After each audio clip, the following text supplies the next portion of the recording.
So Uber always seems to be the bad kid here when it comes to lawsuits. Of course, the other gig companies are also all involved in lawsuits, but again and again and again and again, Uber gets dragged into court. Why?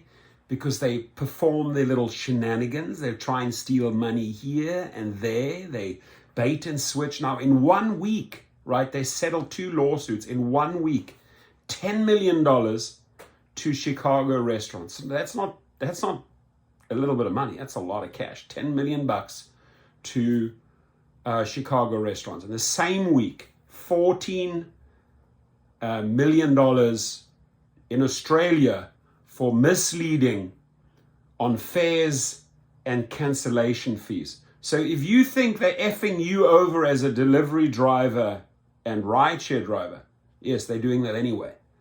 But they're doing the very same to the consumers, to the riders. And the riders need to be aware, and the riders also need to know where to go to, what class action lawsuits to join, right? And this abusive behavior of taking, stealing, finagling, whatever you want to call it. And then they always get caught a year or 2 later, and then they settle for a small amount. This pisses me off the most. They blatantly, right, even these people who are supposed to follow the law, Tony West, all of these guys, they blatantly steal, knowing that when they get caught, and they will get caught, they settle for cents on the dollar, and they've made all that additional. These are deceptive business practices for this. These people that came up with this and supported it and implemented it should be in jail. They should be in jail.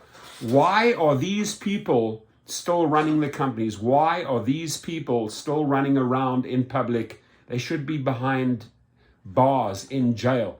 Their wives, their children should go and visit them in jail, because that's where you deserve to be when you try and screw over restaurants, when you try and screw over passengers, when you try, not only just try, when you actually screw over restaurants, drivers, and your clients.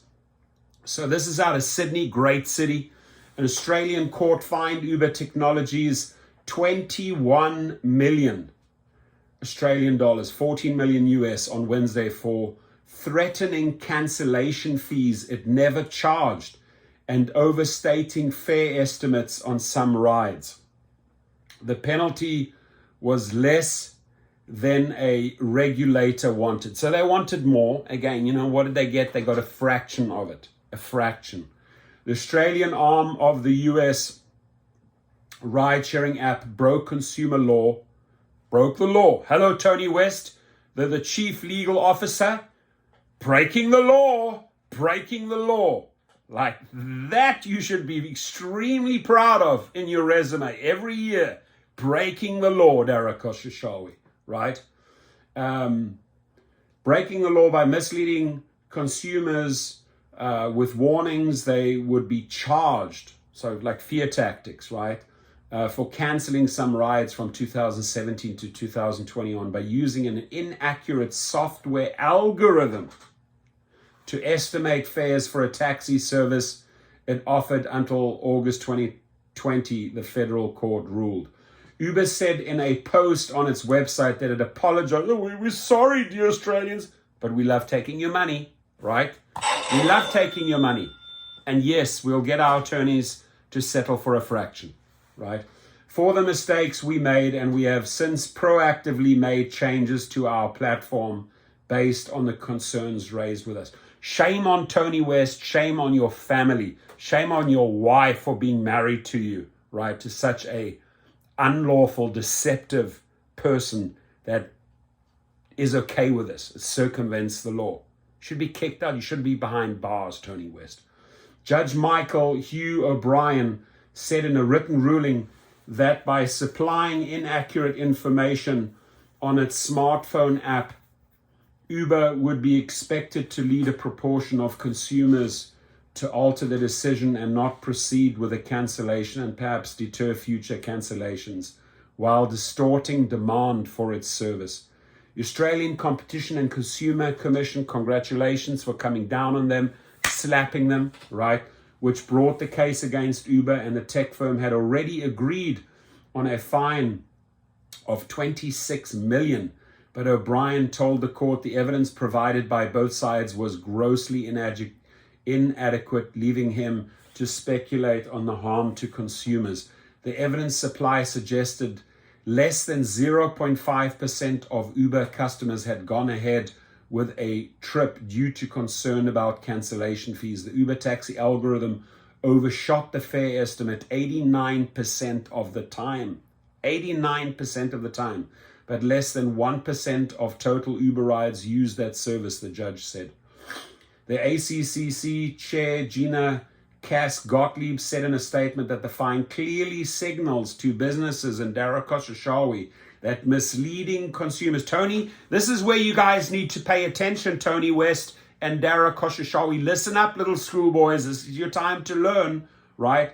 Clear signal to you that businesses that misleading consumers about the cost of a product or service is a serious matter which can attract substantial penalties and should actually be given jail time. These individuals should be given jail time. Delete Tony West, hashtag delete Dara Khosrowshahi. Get it out there, share it, tweet it, right? The judge had made clear that the lower penalty should not be understood as any reduction in the court's resolve to impose penalties appropriate to deterring contraventions of the Australian consumer law. That's the one. And guess what? It doesn't end there, ladies and gentlemen. In 1 week, doesn't just end with 14 million.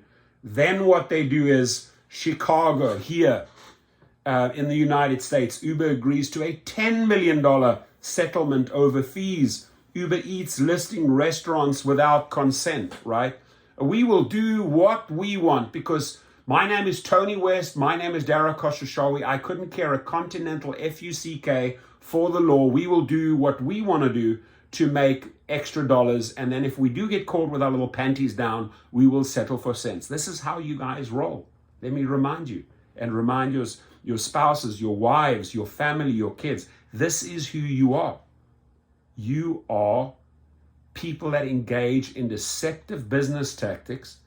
You engage in fraud. You steal from consumers and hardworking restaurants. That is who you are. And if you're okay, if you're fine with that, being married to such an individual, right? Shame on you too. And Tony West, you know, I saw a picture of you once on Robben Island in Nelson Mandela's jail. I worked for Nelson Mandela for almost 3 years, 2.5, just almost 3 years, right?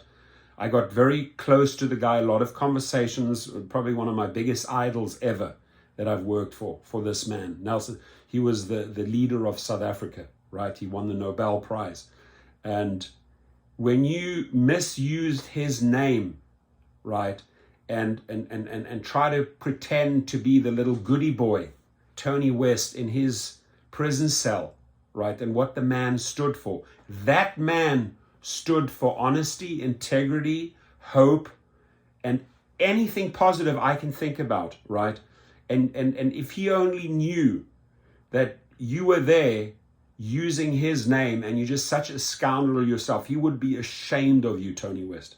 Nelson Mandela, if I could tell Nelson Mandela, and he would listen to me before he would listen to you, right? Because I worked for him, right? If I told him this is Tony West, an African American who fucks over drivers and disregards the law, I'll guarantee you would not have a minute of the man's time.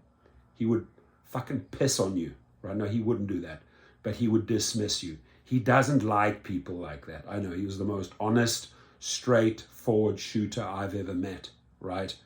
A sweet man, a good man. He would have zero time for Tony West, right? So Uber will pay millions to Chicago restaurants as part of a 10 million settlement with the city of Chicago. This has to do with Uber Eats and Postmates listing Chicago restaurants on their food delivery platforms without the restaurant's consent. Oh, we don't need your consent. Tony West and Dara don't need your consent. We will just use your name and we will market your brand to benefit us. This is how you roll. They also charged commissions higher than the 15% allowed in the city's emergency fee cap ordinance. right? No regards, zero regards for the law. As part of the settlement, Uber denies any wrongdoing. Really, Uber? You got caught with your panties down. And again, look, they deny, we didn't do this, right? The city said Uber was cooperative during their investigation, right? So they settled 2 lawsuits. That's a lot of money in 1 week, Dara, right? You just like piss $14 million in the wind in Australia. You go to the other side, to Chicago, and you piss another. It's $24 million in 1 week. But I wouldn't even want to know how much additional money you made out of this, right? You settled for 24. You probably made a quick 100. This is how you roll. The deceptive business practices, they don't end. They don't end when you get slapped down and get a lawsuit. You continue. We will very soon, mark my words, I'll reference this day, 12/8/2022. Very soon, we will have the next announcement, public relations disaster, showing you settling yet another lawsuit for another one of your little scammy, fraudulent activities to screw over hard working people, right? It's coming. I'll be reporting on it very, very soon, right? Your hands are dirty, and we need to just keep on exposing who you are, right? You frauds, and you belong in jail, period. I'm sorry, period.